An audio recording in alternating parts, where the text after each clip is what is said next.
Welcome students, मेरे channel टेकी पवन academy में आपका फिर से स्वागत है। पिछले वाले वीडियो आपको अच्छे लगे उसके लिए बहुत बहुत धन्यवाद। हम एक नई सीरीज लेके चल रहे हैं। आपको जैसा कि पता है समष्टि अर्थशास्त्र, संपूर्ण समष्टि अर्थशास्त्र की हमने एक नई सीरीज स्टार्ट की थी। उसी के क्रम में हमने कई वीडियो डाले हैं अभी तक, जो आपने देखे भी हैं, कंटेंट आपको अच्छा भी लगा है और डिस्क्रिप्टिव भी है। उसी क्रम में आज हम बात करने वाले हैं व्यष्टि अर्थशास्त्र और समष्टि अर्थशास्त्र में संपूर्ण अंतर। आज के वीडियो में हम देखने वाले हैं कि व्यष्टि अर्थशास्त्र और समष्टि अर्थशास्त्र में कौन कौन से ऐसे अंतर हैं जो इनको अलग अलग बनाते हैं और कैसे इन दो शाखाओं को अलग अलग जन्म दिया गया। तो इस वीडियो में आपको इन दोनों के बारे में अंतर देखने को मिलेगा। अगर आपको कंटेंट अच्छा लगे फिर से तो मुझे कमेंट बॉक्स में जरूर लिखें और मेरे चैनल को लाइक एवं सब्सक्राइब करना ना भूलें। आइए देखते हैं। वेलकम स्टूडेंट्स, आप देख सकते हैं आज का हमारा टॉपिक है व्यष्टि अर्थशास्त्र तथा समष्टि अर्थशास्त्र में अंतर। यह टॉपिक बहुत से बच्चों को परेशान करता है, तो मैंने इस टॉपिक में पूरे के पूरे 10 बिंदुओं को ले लिए हैं आपको समझाने के लिए। ये ध्यान रहे, ये न्यू सीरीज है हमारी समष्टि अर्थशास्त्र की। तो आइए देखते हैं व्यष्टि और समष्टि अर्थशास्त्र में क्या अंतर है। इधर मैंने व्यष्टि अर्थशास्त्र का कॉलम लिया है, इधर मैंने समष्टि अर्थशास्त्र का लिया है। अब हम देखते हैं पहला बिंदु का अंतर।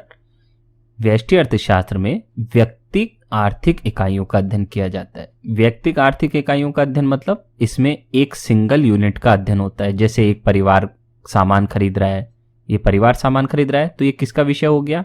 व्यष्टि अर्थशास्त्र का।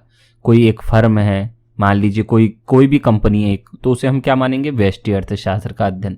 तो यानी कि एक सिंगल जो यूनिट होगी, व्यक्तिगत आर्थिक जो इकाई होगी, परिवार, उद्योग, फर्म, इन सबको हम व्यष्टि अर्थशास्त्र में मानेंगे। ठीक है। फिर है समष्टि अर्थशास्त्र। इसमें संपूर्ण अर्थव्यवस्था का वृहत एवं समग्र रूप में अध्ययन किया जाता है। अर्थात इसका संबंध किसी एक व्यक्ति से नहीं होता, पूरे देश से होता है। ठीक है, या संपूर्ण पृथ्वी से भी हो सकता है। तो समष्टि अर्थशास्त्र में संपूर्ण अर्थव्यवस्था का अध्ययन समग्र रूप में, वृहत रूप में किया जाता है। दूसरा अंतर, इसमें वस्तुओं और सेवाओं की कीमत का निर्धारण होता है। व्यष्टि अर्थशास्त्र में हम क्या करते हैं? वस्तु और जो सेवाओं की कीमत है उसका निर्धारण करते रहते हैं। कैसे करते रहते हैं इसका निर्धारण? हम, आपने देखा होगा, हम इसका निर्धारण करते रहते हैं हमेशा डीडी बराबर एसएस करके। मांग और पूर्ति जहां बराबर होती है वहीं अर्थशास्त्र में कीमत का निर्धारण होता है। याद है आपको? ये वाई ओ एक्स, ये हमारा डीडी कर्व हो गया है और ये हमारा एसएस कर्व हो गया है। दोनों ने एक दूसरे को काटा है और ये हमारी संतुलन कीमत और ये हमारी संतुलन मात्रा और ये संतुलन बिंदु। तो इस तरीके से व्यष्टि अर्थशास्त्र में अध्ययन किया जाता है। जबकि समष्टि अर्थशास्त्र में राष्ट्रीय आय, उत्पादन का निर्धारण होता है। इसमें क्या किया जाता है? राष्ट्रीय आय और उत्पादन का निर्धारण करने की कोशिश की जाती है। कैसे होता है इसका निर्धारण? एडी बराबर एएस के द्वारा। वहां तो डीडी बराबर एएस था, यहाँ एडी बराबर एएस है। अर्थात एग्रीगेट डिमांड और एग्रीगेट सप्लाई दोनों बराबर होते हैं। अर्थात समग्र मांग बराबर समग्र पूर्ति जहां हो वहीं अर्थव्यवस्था का संतुलन होता है। आप आगे देखेंगे जब इसको और पढ़ेंगे तो इस तरीके से हमारा संतुलन होगा वाई ओ एक्स। ये हमारा समग्र पूर्ति वक्र बनेगा ऐसे आगे चल के, और ये हमारा एडी मांग वक्र बनेगा, और दोनों एक दूसरे को जहां काटेंगे वहीं हमारा संतुलन निर्धारित हो जाएगा और ये संतुलन की राष्ट्रीय आय निर्धारित हो जाएगी। ठीक है, अब हम आगे देखें। अब तीसरा अंतर देखते हैं। व्यष्टि अर्थशास्त्र को कीमत सिद्धांत सूक्ष्म अर्थशास्त्र के नाम से भी जाना जाता है। क्यों कहते हैं इसको कीमत सिद्धांत? इसको कीमत सिद्धांत इसलिए कहते हैं क्योंकि हम हर वक्त व्यष्टि अर्थशास्त्र में डीडी बराबर एसएस करके कीमत ही निर्धारित करते रहते हैं। चाहे वस्तु की कीमत निर्धारित करें, चाहे हम साधन की कीमत निर्धारित करें, लेकिन हम हर वक्त क्या करते रहते हैं? कीमत का निर्धारण। दूसरा, इसको सूक्ष्म अर्थशास्त्र क्यों कहते हैं? सूक्ष्म शब्द से ही आपको स्पष्ट आ रहा होगा। इसमें क्या होती है, सूक्ष्म इकाइयों का अध्ययन किया जाता है। अर्थव्यवस्था पर तो बहुत बड़ी होती है, मान लीजिए अर्थव्यवस्था है कोई बहुत बड़ी। अब इस अर्थव्यवस्था में कोई एक बिंदु है, तो ये तो सूक्ष्म ही हुआ ना इस अर्थव्यवस्था में। तो इसलिए व्यष्टि अर्थशास्त्र में सूक्ष्म अर्थशास्त्र कहते हैं, क्योंकि इसमें सूक्ष्म अध्ययन किया जाता है, पर्टिकुलर एक विशिष्ट बिंदु का अध्ययन किया जाता है। जबकि समष्टि अर्थशास्त्र को हम क्या कहते हैं, इसे आय एवं रोजगार का सिद्धांत और व्यापक अर्थशास्त्र के नाम से भी जानते हैं। क्यों जानते हैं इसे, क्योंकि इसमें हम क्या करते हैं, हमेशा हम आय और रोजगार का निर्धारण करते रहते हैं। अभी अभी मैंने बताया आपको AD बराबर AS करके इसमें आय और रोजगार का निर्धारण किया जाता है संपूर्ण अर्थव्यवस्था के। इसलिए इसे व्यापक या वृहत अर्थशास्त्र के नाम से भी जाना जाता है। अब हम आगे देखते हैं इसे। व्यष्टि अर्थशास्त्र का चौथा पॉइंट, इसका क्षेत्र सीमांत विश्लेषण पर आधारित नियमों तक ही सीमित है। सीमांत विश्लेषण के कौन से नियम है, अर्थात MU marginal utility, MP marginal product, MC marginal cost, MR marginal revenue. यानी कि इसमें हर जगह मार्जिनल मार्जिनल मार्जिनल सीमांत। मार्जिनल का मतलब क्या होता है, सीमांत। तो इसमें हम क्या करते हैं, सीमांत को ही चेंज कहते हैं, ध्यान रखना, सीमांत को ही चेंज करते हैं। ये डेल्टा जो साइन होता है ये चेंज का होता है, और सीमांत का मतलब क्या होता है, चेंज। इस चीज को आप हमेशा ध्यान रखना, सीमांत को ही चेंज कहते हैं, और इसी को परिवर्तन की दर भी कहते हैं।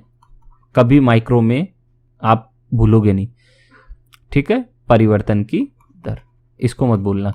ये डेल्टा जहां आ जाए इसका मतलब है परिवर्तन हो रहा है।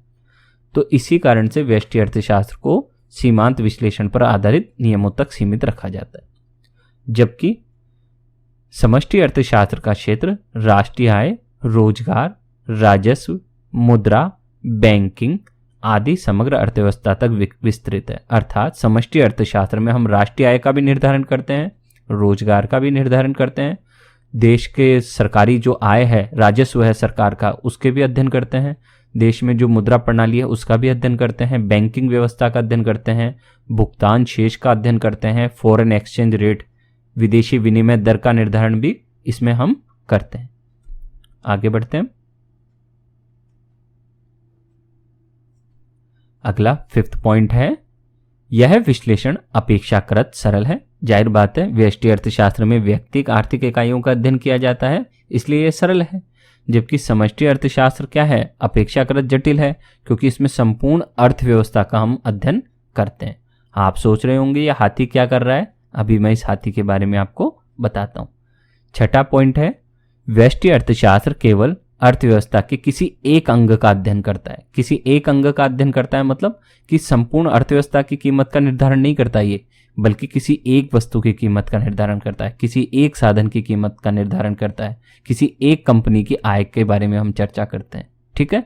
जबकि समष्टि अर्थशास्त्र संपूर्ण अर्थव्यवस्था का अध्ययन करता है, इसमें संपूर्ण कंपनियों की, संपूर्ण देश में जो वस्तुएं हैं उन सब की चर्चा एक साथ की जाती है। अब ये हाथी क्या करता है वो समझिए।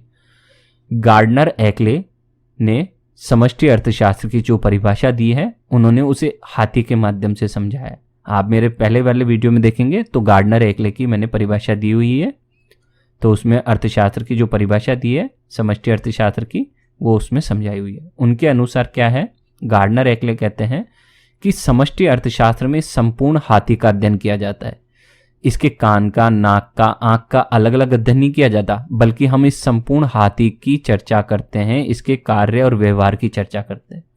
जबकि व्यष्टि अर्थशास्त्र में किसका अध्ययन किया जाता है, हम इसके दांत का अध्ययन करेंगे, इसकी सूंड का अध्ययन करेंगे, इसकी आंख का अध्ययन करेंगे, इसके कानों का अध्ययन करेंगे, है ना, इसकी टांग का अध्ययन करेंगे, इसकी पूंछ का अध्ययन करेंगे। यानी कि कहने का मतलब व्यष्टि अर्थशास्त्र में हम अलग अलग इकाइयों का अध्ययन करते हैं, सब अलग अलग मानकर हम इन सब की अलग अलग व्यवस्था में सूक्ष्म अध्ययन करते हैं, सब एक एक पार्ट का, जैसे कान के क्या फीचर्स हैं ऐसे।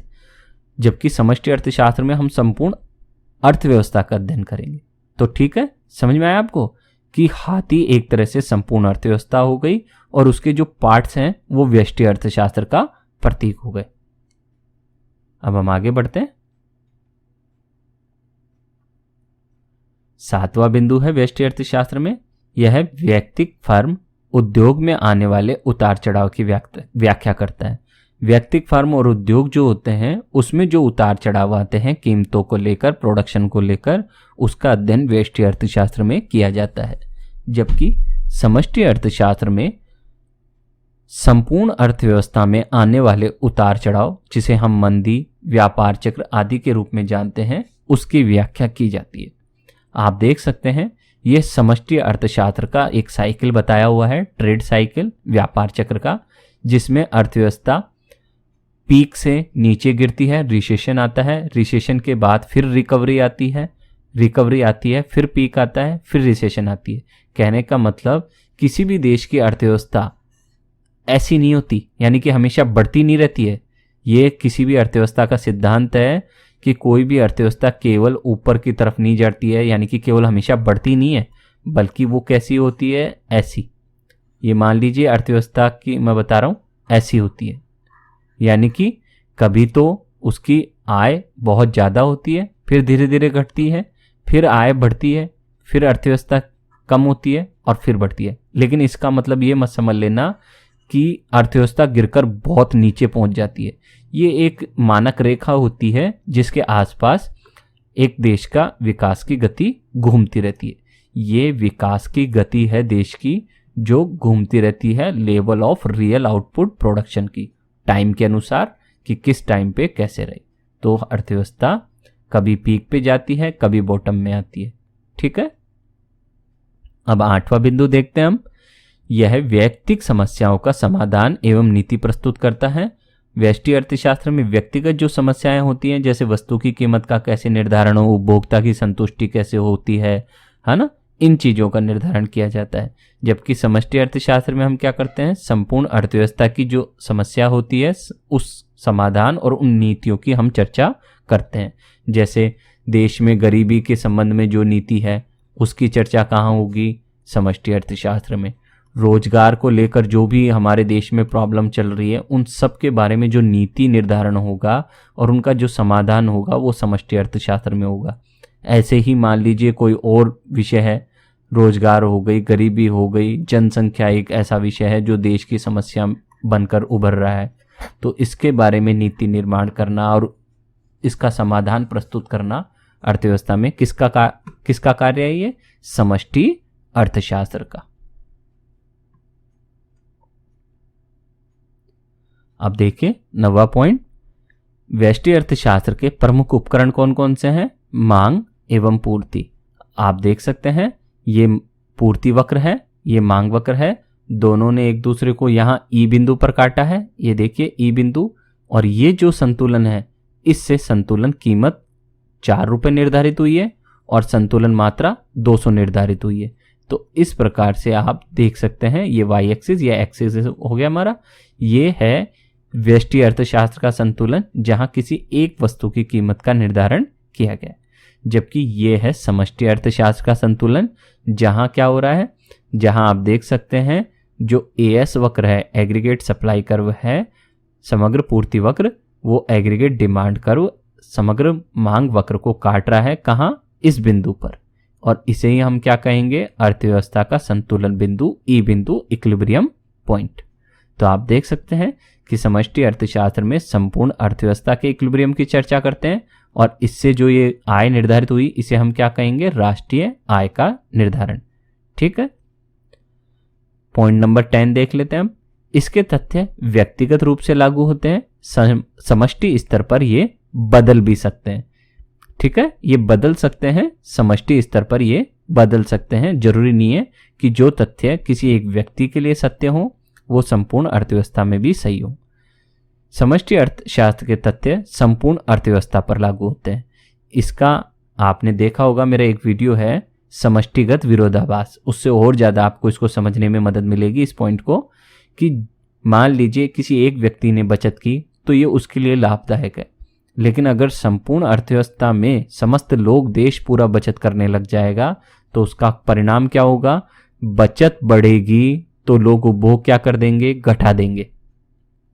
उपभोग घटेगा तो फिर क्या होगा, मांग क्या हो जाएगी, वस्तुओं की मांग क्या हो जाएगी, मांग घट जाएगी और मांग घट जाएगी तो उत्पादन क्या करेंगे, उत्पादक क्या करेंगे, कंपनियां क्या करेंगी, प्रोडक्शन को घटा देंगे। और प्रोडक्शन घटेगा तो फिर जो कंपनियों में जो लोग काम कर रहे हैं, रोजगार में हैं, वो एम्प्लॉयमेंट क्या हो जाएगा, घट जाएगा।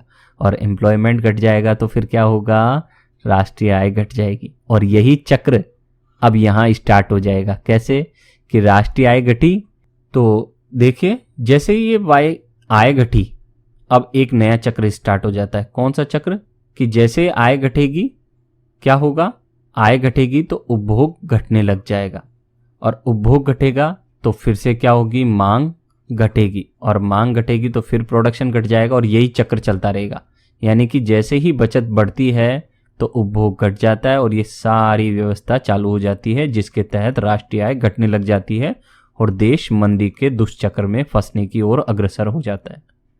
ठीक है, तो ये हमने 10 पॉइंट देख लिए हैं। उम्मीद है आपको ये 10 पॉइंट अच्छी तरह समझ में आए होंगे और इसके बाद आपको कभी भी ये प्रॉब्लम नहीं आएगी कि व्यष्टि और समष्टि अर्थशास्त्र में अंतर क्या होता है। आप अच्छी तरह डिटेल में इसको समझ चुके हैं। आप इसके नोट्स जरूर बना लें। अगर आपको ये कंटेंट अच्छा लगा हो, ये वीडियो अच्छा लगा हो, तो मुझे लाइक एवं सब्सक्राइब करना ना भूलें और मुझसे जुड़ना ना भूलें। आपको नए से नए वीडियो और मिलते रहेंगे समष्टि अर्थशास्त्र की इस सीरीज में। बहुत बहुत धन्यवाद।